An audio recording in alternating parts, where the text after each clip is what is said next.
নমস্কার বন্ধুরা, চলে এলাম আজকের ছোট্ট একটা মিনি ব্লগ তোমাদের সাথে শেয়ার করতে। এখন যেহেতু ছেলের স্কুল ছুটি, তাই ছেলে এখনও ঘুমোচ্ছে। তাই সকালবেলা বিছানা না গুছিয়েই ভাবলাম বাড়ির অন্যান্য কাজগুলো আগে করে নিই।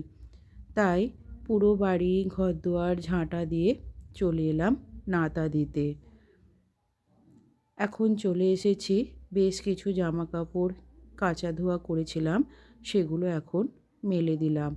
কাল একেবারেই কোনো রোদ ওঠেনি, আজ একটু তবু রোদ উঠেছে, তাই বেশ কিছু জামা কাপড় কাচা ধোয়া করেছিলাম, সেগুলোই এখন চলে এলাম মেলে দিতে। আমার এই ছোট্ট ছোট্ট ভিডিওগুলো তোমাদের কেমন লাগে সেটা কিন্তু অবশ্যই কমেন্ট করে জানিও, তাহলে আমার কিন্তু খুবই ভালো লাগবে। বাড়ির সমস্ত কাজ করতে করতে দেখলাম ছেলে উঠে পড়েছে, তারপর ওকে মুখ হাত ধুইয়ে এখন বাসি বিছানাটাও সুন্দর করে গুছিয়ে নিলাম।